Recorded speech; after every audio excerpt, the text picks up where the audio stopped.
ያመኝ ነበር ይጥለኝ ነበር ራሴን ስጨወድቅ ነበር ስጨነቅ ምናምን እና በጣም ሲደክመኝ በጣም ነበር የሚያመኝ እና በዛ ምክንያት ትምርቴን መማር አልቻልኩም ነበር እያቋረጥኩኝ ምናምን በመሃል እየገባው ነበር የተማርኩት የማያልፍ የሚመስሉ ቀናቶች እንደሚያልፉ በልብ ህመም ተሰቃየ የነበረችው መቅደላዊት ምስክር ናት እሷና እናቷ ትላንት የሚሉት ድቅድቅ ጨለማ አላቸው በቃ ሱቅም ስንልካት የትም ስትወጣ ተወድቅ ነበር ሰው እየተሸከመ ነበር የሚያመጣት ያውኛ ደግሞ አቅሙ ስለሌለን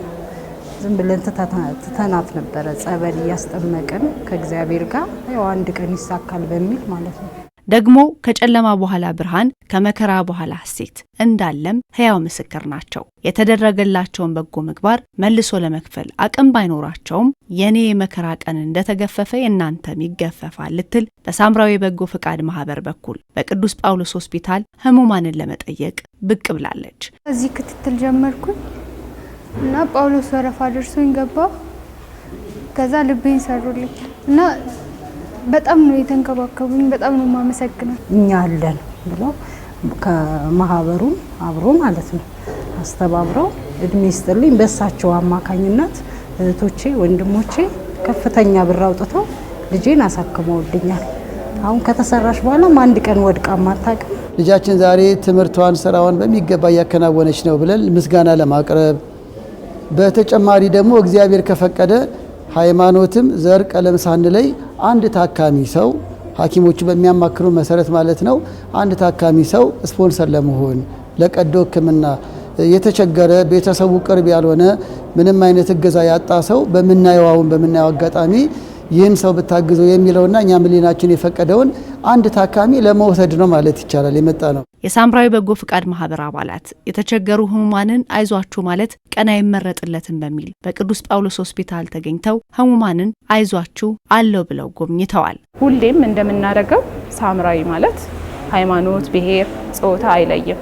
ማንንም የወደቀውን አንስቶ እግዚአብሔር ባለው ነገር ያለንን አቅምም ካለን ማሳከም አቅም ከሌለን ደግሞ ያለንን እገዛ አድርገን መብላት የሚችልም ከሆነ የሚበላበትን መንገድ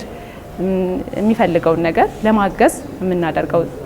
ልምዳችን ነው ያሁን ብቻ አይደለም ከዚህም በፊትም እንደዚህ አይነት እገዛዎች እናደርጋለን